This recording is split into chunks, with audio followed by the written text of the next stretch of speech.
नमस्कार, मैं हूं डॉक्टर अन्नपूर्णा से और ये है mock test 5 for UGC NET JRF environmental science. इसमें 20 क्वेश्चंस हैं जो पहले यूजीसी नेट के एग्जाम में पूछे जा चुके हैं।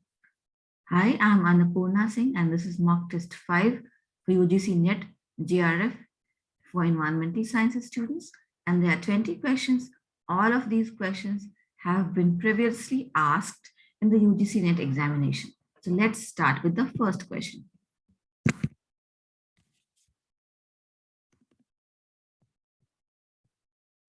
Assertion. So there is the statement. Tall stacks are installed for power stations and polluting industries. That's true.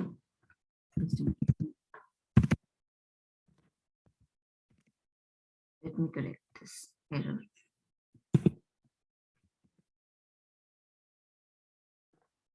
So tall stacks are installed for power stations and polluting industries. True. Reason are the maximum ground level concentration of pollutants from the stack is inversely related to the height of the stack. So this statement is a bit iffy because the maximum ground level concentration of pollutants from the stack is inversely related to the effective height of the stack. So यहाँ पे height of the stack लिखा है ना कि effective height. So answer होगा A is true. Clearly, the stacks are installed for power stations and polluting industries. Tall stacks. जितना ऊंचा stack होगा उतना ही effectively pollutants disperse होंगे और ground level concentration कम होगा. लेकिन सिर्फ stack की height matter नहीं करती, effective stack height matter करती है. मतलब stack height plus the plume rise. तो यहाँ पे stack height लिखा है height of the stack, not the effective height. तो यहाँ R is false. A is true, but R is false. Answer is C. Question 2. As per a recently signed international agreement for phasing out HFC, that is hydrofluorocarbons, India will start phasing them out starting. Lots of spelling mistakes. I apologize. काफी spelling mistakes हैं. Correct करती जाऊंगी साथ में. तो एक agreement sign हुआ है रिसेंटली जिसके मुताबिक हाइड्रोफ्लोरोकार्बन्स का इस्तेमाल को भी हमें कम करना है धीरे धीरे. और वो कब से करना है? तो यहाँ देखिए 4 ऑप्शन है. A to 2019, B 2024, C 2028 या D 2034. ये 24, 28 और 28 अभी तक आया नहीं है. सिर्फ 2019 ही ऐसा सन है, ऐसा ईयर है जो कि बीत चुका है. तो यही आंसर है 2019, क्योंकि ये अब तक ये शुरू हो चुका है, एग्रीमेंट साइन हो चुका है, तो फेजिंग आउट भी शुरू हो चुका है. तो ये 2019 होगा सही answer. Is a. Tropospheric ozone is formed in the lower troposphere due to air pollution. हम सब जानते हैं photochemical smog का byproduct होता है ozone. In that reaction sequence, which of the following chemicals is not a catalyst? तो ये जो OH species है ये catalyst होता है उस reaction में. HO2 भी catalyst होता है उस reaction में. और NO2 NOx तो होता ही है. सिर्फ ये ऑक्सीजन जो होता है molecular oxygen वो एक catalyst का काम नहीं करता है. So answer is D. Which of the following species is not a catalyst? D. O2. I'm sorry about the maximum spelling mistakes, maximum typos this time. How does sulfate aerosol in the Earth's atmosphere impact the planet? Decrease precipitation? No. Destroys ozone? No. Global cooling. Sulfate aerosol जो है वो climate पे cooling effect देता है. So global cooling. C is the answer. Global warming? No. Assertion A. Natural gas has lower contribution to smog than gasoline. True. Unburnt natural gas, that is CH4 molecules, are considerably less reactive with respect to the free radical chemistry for smog than hydrocarbon molecules with more than one atom. Choose the correct option. So ये भी सही है, R भी सही है. Answer is A. Both the statements are correct and R is the correct explanation of A. Clearly जो methane है CH4 molecule है वो उतना रिएक्टिव नहीं होता है उस स्मॉग की केमिस्ट्री में. जो फोटोकेमिकल स्मॉग जो फॉर्म होता है उसमें उतना लंदन स्मॉग हो या लॉस एंजल्स स्मॉग हो, किसी भी तरह से वो इफेक्टिव उतना नहीं होता है CH4. जबकि जो बड़े हाइड्रोकार्बन मॉलिक्यूल्स होते हैं रिलेटिवली CH4 से बड़े, जिनमें एक से ज्यादा कार्बन एटम होता है,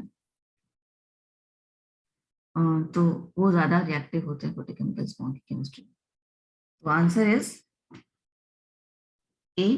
Both statements are correct, but R is the correct explanation of it. अब देखिए 6. What type of plume behavior could be expected from a tall stack located on a flat terrain in adiabatic lapse rate and environmental lapse rate as shown in the following. तो ये R है adiabatic lapse rate है और ये R है environmental lapse rate है. ये lapse rate का मतलब होता है हाइट के साथ टेम्परेचर का गिरना. The decrease in temperature with increase in height in the troposphere is called lapse rate. So we can see both adiabatic lapse rate is normal, environmental lapse rate is normal. So there is no inversion condition, it's a lapse rate condition. और lapse rate condition में हम देखते जाते हैं.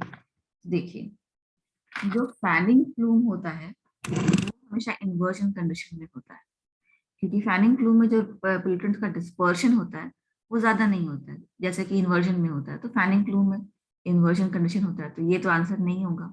Trapping plume में क्या होता है कि स्टैक के ऊपर और नीचे दोनों इन्वर्जन कंडीशन हो जाते हैं और बीच में जो प्लूम है वो ट्रैप हो जाता है और उसमें भी डिस्पर्शन कम होता है, तो ट्रैपिंग प्लूम भी नहीं होगा. कोनिंग और लूपिंग, अब ये दो ऑप्शन बचे. लूपिंग प्लूम जो है वो हाईली अनस्टेबल एटमॉस्फेयर में होता है, तो यहाँ पे जो लैप्स रेट है वो स्टेबल है, तो लूपिंग भी नहीं होगा. तो चौथा ऑप्शन बचा कोनिंग, तो Koenig is the answer, Koenig plume. यहाँ भी आप अगर आप लैप्स रेट और एनवायरमेंटल एडियाबेटिक लैप्स रेट और एनवायरमेंटल लैप्स रेट को अच्छी तरह समझते हैं तो आपको पता होगा, और प्लूम्स को अच्छी तरह समझते हैं तो आपको पता होगा कि कौन कौन से प्लूम्स कौन कौन से कंडीशंस में होते हैं. तो फैनिंग एंड ट्रैपिंग दोनों इन्वर्जन से रिलेटेड है, लूपिंग अनस्टेबल कंडीशन से, तो Koenig plume is right answer. तो यहाँ प्रोसेस ऑफ एलिमिनेशन हुआ. मुझे पता नहीं था कि कोनिंग प्लूम सही आंसर है, लेकिन मुझे पता था कि ट्रैपिंग प्लूम कब होता है, तो ये आंसर तो सही नहीं है. मुझे पता था फैनिंग प्लूम कब होता है, तो ये आंसर भी सही नहीं है. और लूपिंग प्लूम के बारे में मुझे पता था, तो ये आंसर भी सही नहीं है. तो जो आंसर सही नहीं है उनका मुझे पता था, जो बच गया फिर वही सही आंसर है. So here I use the process of elimination to find out the correct answer. I knew the trapping and fanning plumes are formed in case of inversion conditions. So clearly these are not the answers because here it's a lapse rate condition. Looping plume is formed in unstable atmosphere, highly unstable atmosphere. So clearly that was also not the answer. So coning plume, where stable lapse rate is experienced, coning plume is the answer. So I knew that all three of them are not the correct answers. So what was left was the correct answer. I eliminated all the wrong answers. That's the elimination method of knowing the right answer. Which of the following trace gases is not an acid rain precursor? Precursor is something that is formed before another compound. So acid rain जो है वो है H2SO4 या HNO3, उनसे पहले कौन सा compound बनता है?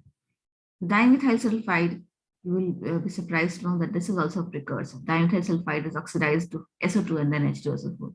So it's a precursor. Hydrogen sulfide, again, we all know, is oxidized to SO2 and H2, and SO2 then forms sulfuric acid. This is also a precursor. Nitric oxide is also a precursor. It is it reacts with water and forms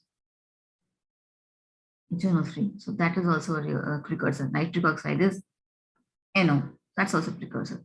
Nitrous oxide is N2. So even if nitrous oxide reacts with water, it will not form HNO3. It doesn't form acid. This is the answer. Answer C. Answer is C. Nitrous oxide. Which of the following is a major photochemical oxidant? So ये जितने compounds हैं ये photochemical smoke से जुड़े हैं. But photochemical oxidant, oxidizing agent is ozone. B is the answer. Assertion A. Carbon monoxide can contribute to photochemical smog in cities. True. It facilitates the formation of surfaces of true, because carbon monoxide is a compound that takes part in the photochemical smog reaction. There are a lot of questions asked related to photochemical smog, I can see, so I'll make a separate video for photochemical smog. Carbon monoxide, it facilitates the formation of surface ozone. That's true. So both the statements are correct, and R correctly explains A. सही reason है A का. एक और बात, पिछले slide में हमने plumes के बारे में पढ़ा था, तो इसके बारे में जो प्लूम के डेफिनेशन के बारे में मैंने एक वीडियो बनाया कि प्लूम्स क्या होते हैं. उस वीडियो का नाम है प्लूम्स, तो आप चाहें तो उसको जाके देख सकते हैं इसी चैनल पे. The settling velocity for spherical aerosol particles smaller than about 30 microns and density much higher than air varies with their size. D as settling velocity. किस स्पीड से कोई भी चीज जमीन पे नीचे आएगी, दैट सेटलिंग वेलोसिटी। और ये एरोसोल पार्टिकल्स के बारे में, स्फेरिकल एरोसोल, तो यहाँ पे इंपॉर्टेंट चीज है settling velocity, the speed with which something will come down. Spherical, circular, spherical is the shape of aerosol particles. Size is smaller than 30 microns and density is much higher than air. So if a substance has density much higher than air, in that condition, it will clearly settle down very easily. And it's a spherical particle, so clearly it will have a diameter. So that, and then settling velocity. We all know that settling velocity of any spherical object is directly proportional to the square of the diameter. That it's a common formula, we all know. So answer A, directly proportional to diameter or size? No. Inversely proportional to size? No. Inversely proportional to the square of size? No. Directly proportional to the square of size. So be it size, be it diameter, or be it radius, the size of a spherical particle is expressed as a formula of its diameter or radius. So in any case, this will be the correct answer. Size is D, which will be expressed as a formula of diameter. So directly proportional to the square of the size. D is the correct answer. Inhalation of airborne fungal mold. हम सब जानते हैं. Mold spores leads to which of the following diseases in human? Inhalation, मतलब नाक से हम सांस लेते हैं. So bronchitis, it's a lung disease which happens because of impure air. So we'll keep this as another option. We'll keep this. Allergy, totally possible because fungal spores are, people are always allergic to fungal spores when inhale. जब नाक से fungal spores को सांस लेते हैं तो allergy होती ही होती है. कार्डियक कंजेशन, ये कार्डियक कंजेशन नहीं होता है उससे. कार्डियक कंजेशन होता है जब ब्लड में इम्प्योरिटी होती है, ब्लड थिक हो जाता है, या तो ब्लड थिक हो जाता है इम्प्योरिटीज की वजह से, या फिर आपकी ब्लड वेसल्स थिक हो जाती हैं, ब्लड वेसल्स की वॉल्स हार्ड हो जाती हैं और थिन हो, और ब्लड वेसल्स के थ्रू ब्लड ठीक से पास नहीं हो पाता है, और फिर आपको सडनली कोई स्ट्रेस होता है तो फिर कार्डियक कंजेशन होता है. तो ये भी नहीं है. आई इरिटेशन, हम इनहेलेशन की बात कर रहे हैं तो नाक से सांस लें, तो आई इरिटेशन अगर होता भी है तो नाक से सांस लेने से उसका कोई संबंध नहीं. तो ऑप्शन इन दोनों में से कोई एक होगा. ब्रोंकाइटिस जो है वो जनरली इम्प्योर एयर या लंग्स की दूसरी कंडीशंस की वजह से होता है. तो एलर्जी है एक आंसर जो कि पक्का यही आंसर है, क्योंकि अगेन प्रोसेस ऑफ एलिमिनेशन, ये दो तो बिल्कुल नहीं होंगे, इन दोनों में से कोई एक है. तो एलर्जी होती ही होती है और ऑप्शन कोई एक ही चुनना है. तो सांस लेने से फंगल मोल्ड्स को एलर्जी 100% होती है. Answer is B. According to CPCB standards, the annual average concentration of PM 2.5 should not exceed here 60 microgram per meter cube, 40 microgram per meter cube, 80 microgram per meter cube, या 100 microgram per meter cube. The answer is 40. The lowest value here is 40 microgram per meter cube. B is the answer. 40 microgram per meter cube. Which of the following is a secondary aerosol? Here also you'll use the process of elimination. Pollens, we know pollens are natural. So these are not secondary substances. Viruses, again naturally occurring. So ये भी secondary substance नहीं है. Sodium chloride, this is also naturally occurring in the sea water. And sodium chloride is present as an aerosol in the air around the sea. तो समुद्र के किनारे जो हवा होती है उसमें सोडियम क्लोराइड एक एरोसॉल की तरह होता है. तो ये भी सेकेंडरी, सब तीनों नेचुरली ऑकरिंग है. तो बच गया ये अमोनियम सल्फेट. तो ये तीनों अगर आंसर नहीं तो चौथा आंसर है यही. तो यही आंसर होगा D, ammonium sulphate will be the answer because the first three are naturally occurring substances and clearly not the answer. So the fourth one will be the answer. Dioxins and furans are two toxic gases pollutants which can be measured by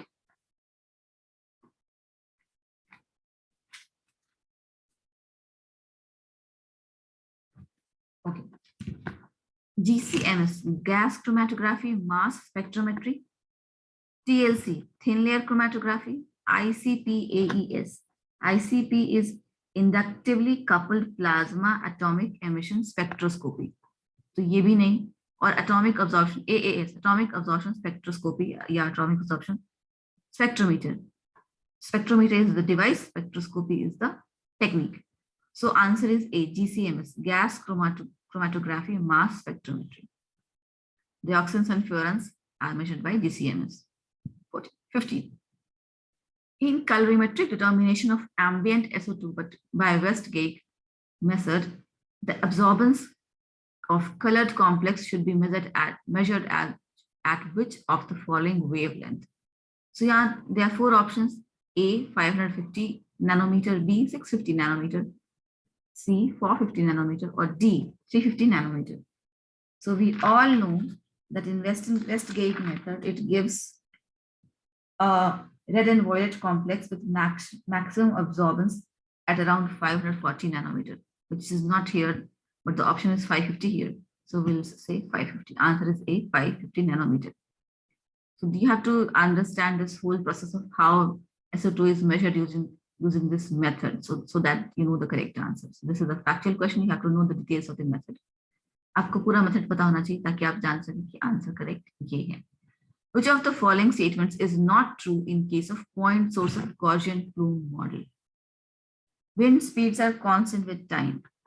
So yes, हम मान के चलते हैं कि wind speed तो समय के साथ, एक विंड स्पीड अगर इस वक्त है तो आधे घंटे, 1 घंटे, 2 घंटे बाद भी वही होगी, और उसी बेसिस पे हमारा फॉर्मूला होता है.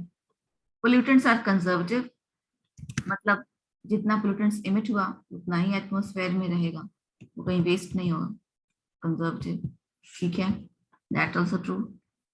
Rate of emission of pollutants from the stack is constant. This is iffy, ये पता नहीं सही है कि नहीं. Ground level concentration of pollutants is inversely proportional to the effective stack height. Clearly D भी सही है, तो C का ही थोड़ा डाउटफुल है, तो C ही आंसर होगा. Rate of emission of pollutants from the stack is constant. It's not constant. तो ये not true है. 17. Assertion A. All types of aerosols contribute to radiative forcing. ये radioactive forcing लिखा है, ये भी गलत है, क्योंकि ये वर्ड होता है radiative forcing. Radiative forcing ये होता है the amount of solar radiation entering the Earth's atmosphere is different than the amount of solar radiation leaving the Earth's atmosphere. So radiative forcing यही होता है phenomenon. Aerosol effectively absorbs electromagnetic radiation. ये reason सही नहीं है, because not all aerosol effectively absorbs electromagnetic radiation. Some aerosols are able to reflect electromagnetic radiations. So this is not the correct statement. और aerosols जो होते हैं वो बहुत फाइन पार्टिकल्स होते हैं जो गैसेस में मिले होते हैं. एरोसॉल का मतलब होता है एरो और सॉल. एरो मतलब हवा, सॉल मतलब सोल्यूशन. तो हवा में सोल्यूशन बना होता है दूसरे पार्टिकल्स का, तो उनको एरोसॉल कहते हैं. तो क्या सभी aerosols all aerosols contribute to